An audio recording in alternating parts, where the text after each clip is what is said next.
Good morning. We will start session 2 on chapter rational numbers. So in our previous session we understood about the properties of the rational numbers, that is we first started with natural numbers.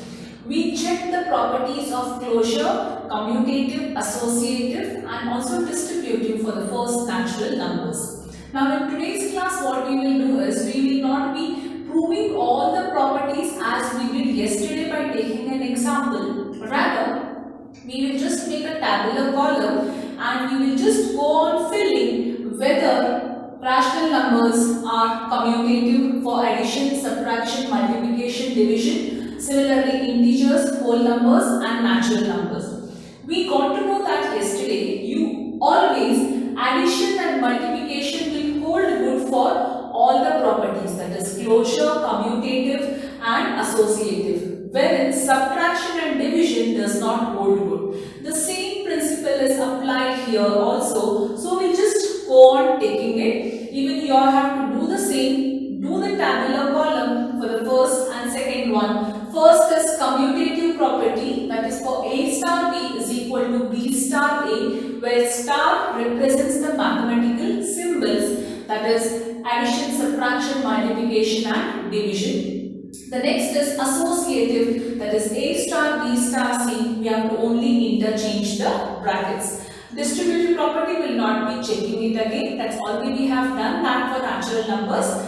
We can also similarly do that for rational numbers also, right? So we'll begin with this quickly. We will not take any examples, but we know because yesterday we have proved it by taking examples.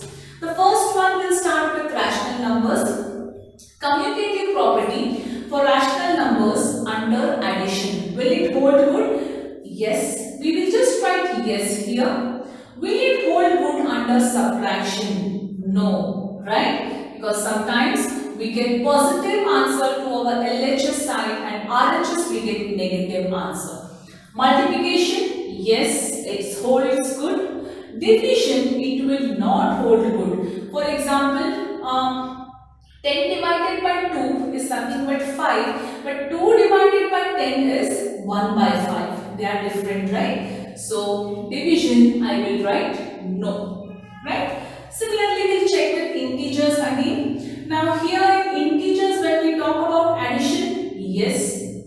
Subtraction, again no, because one is negative, one is positive. So, subtraction no. Multiplication, yes.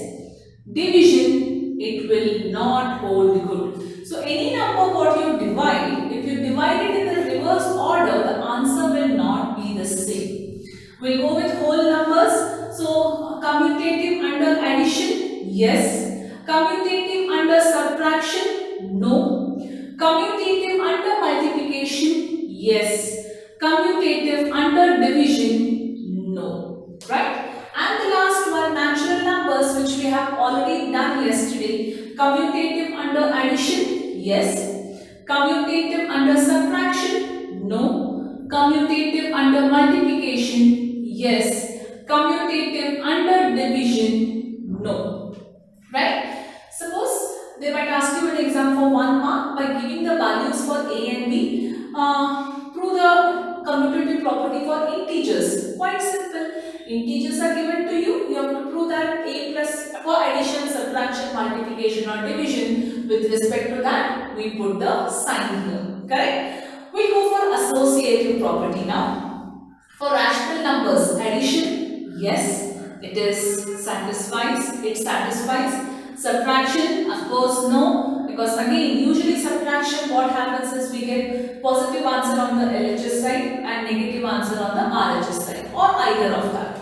Multiplication, yes. Division, no. From this you have come to a conclusion that all these will satisfy only addition and multiplication. Subtraction and division are not satisfied by any of these numbers, right? Either it is commutative, associative or any property, subtraction will not satisfy. Integers, yes. For addition, yes. For subtraction, no. For multiplication, yes. For division, no. Then whole numbers for addition, yes. For subtraction, no. For multiplication, yes. And for division, no. Associated. The last one for natural numbers which we have done yesterday. So for addition, yes, it satisfies. For subtraction, no. Associative property does not hold good. Multiplication, yes, it holds good for multiplication. Last, division, it does not hold good. So these are the properties of commutative and associative. We are not checking with closure, which is not required. It's only for what we have done for natural numbers. That's enough. So this is what you have to write down in your book. These two properties by drawing the tabular column. Yes. Now we'll go on to the next property, that is a roll of 0 and roll of 1 in these numbers.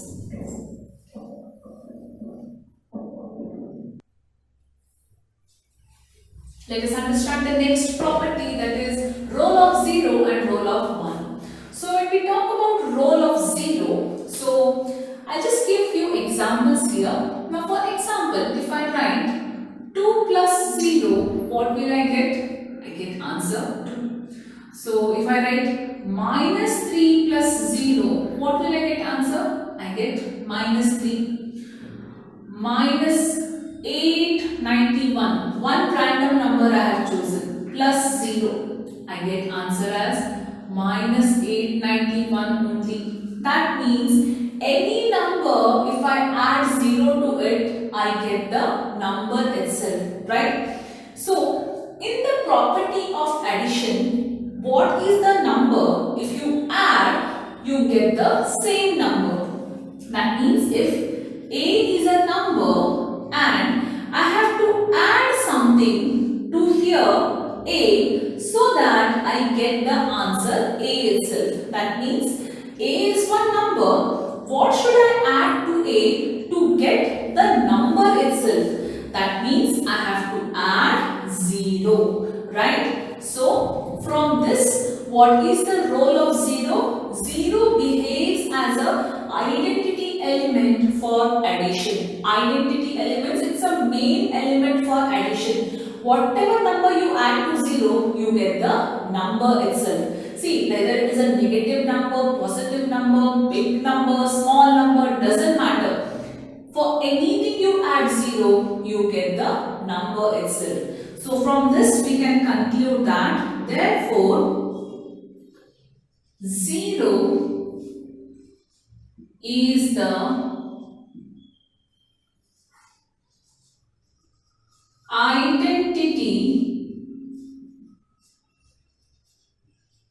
element for addition. Okay, so I just put this in a box. Now it's understood, if I have put it in a box, you also have to put it in a box. Why? That's a highlighting. Tomorrow when you're just referring your notes, you will understand. 0 is the identity element for addition. Now we have an identity element for addition. Same thing should be there for multiplication also, right? So what is the role of multiplication there? Similarly, I will again take same numbers. So 2 into a number should give me 2. Minus 3 into a number should give me minus 3. Same numbers I will choose. Minus 891 into a number should give me minus 891. Right? So that means A into a number should give me the number itself. Right? So which number plays a very important role here in giving the number itself? That is nothing but 1. So I can tell that 1 is the identity element for multiplication. But what about subtraction and what about division? I'll come to it. So there we have another property. So I can say here, therefore 1 is the identity element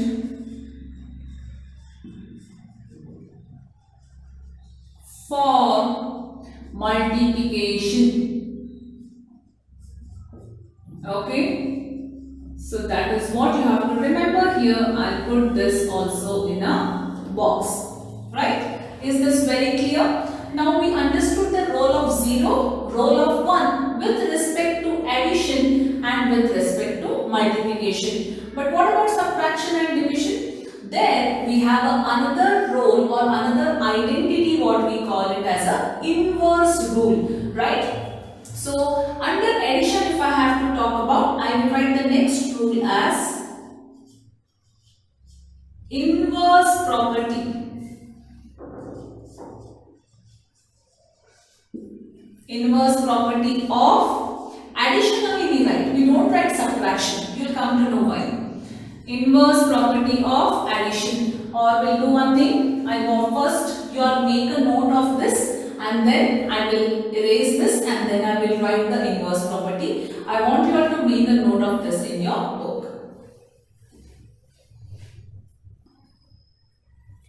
So let's go with the inverse element for addition and inverse element for multiplication, right? It comes to the same thing only. So this is nothing but the another property, role of negative and the reciprocal. That is the property what we are dealing with here.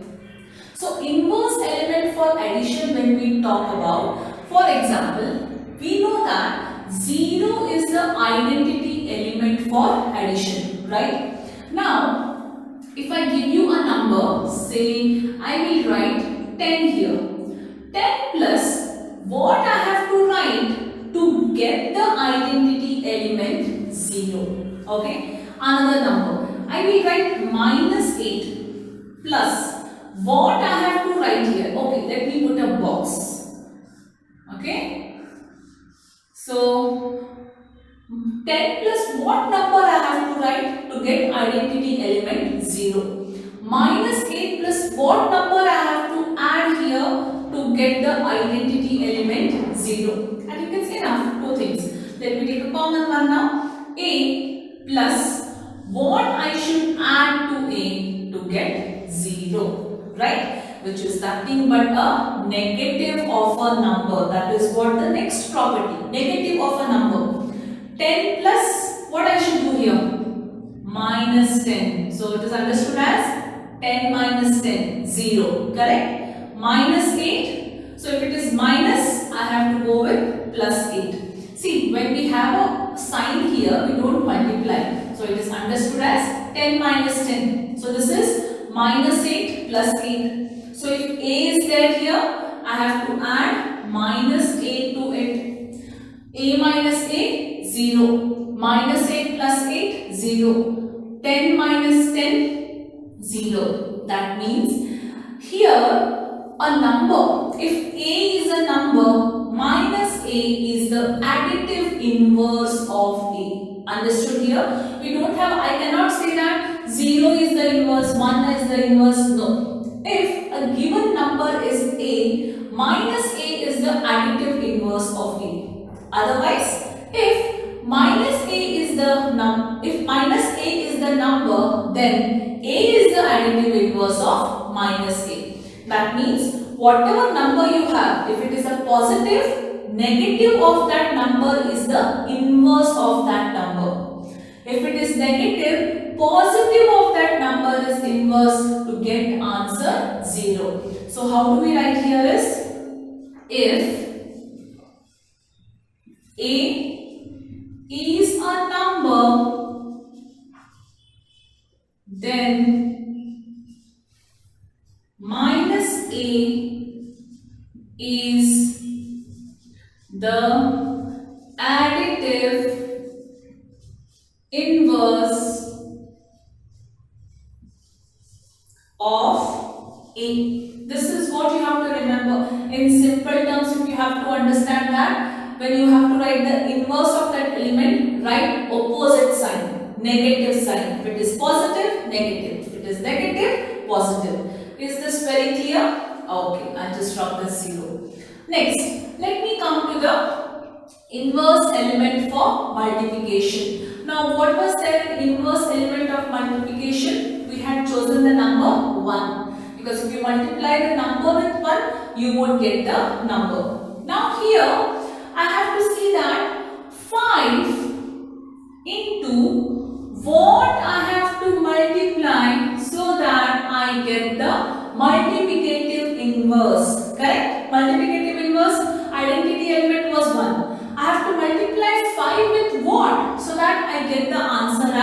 1. Let me write few more examples. 1 by 2 into what should I multiply to get the answer 1? Minus 3 by 4 into what should I multiply to get the answer 1? So when we talk about inverse element for addition here, it is, I will just write here negative. We use the negative, that is another part. When I write inverse element for multiplication, in bracket I will just write here reciprocal. Okay, reciprocal property, negative property. Now reciprocal property means 5 into what should give you 1? Reciprocal of 5 is 1 by 5. 5 and 5 you cancel, you get 1. 1 by 2. Reciprocal of 1 by 2 is 2. Correct? Minus 3 by 4. Answer should be 1. So what is reciprocal of minus 3 by 4? 4 by 3. But if you multiply this, you get answer minus 1. So whatever is the number, it should have the sign. Right? This minus is not for 3 or not for 4. It is for whole 3 by 4. Remember that. So if it is minus, this also has to be minus, but reciprocal of that we take it here. So this is the negative property, this is the reciprocal property. Now understood? Reciprocal property is called as an inverse property for multiplication. Negative property is called as an inverse element for addition. Right? So it's very clear. So if I write A here, it should be 1 by A to get the answer 1. Right? So how do we write here now? For this property, if A is a number, then 1 by A, that is reciprocal of A is the number, then 1 by A, that is reciprocal of A, is the multiplicative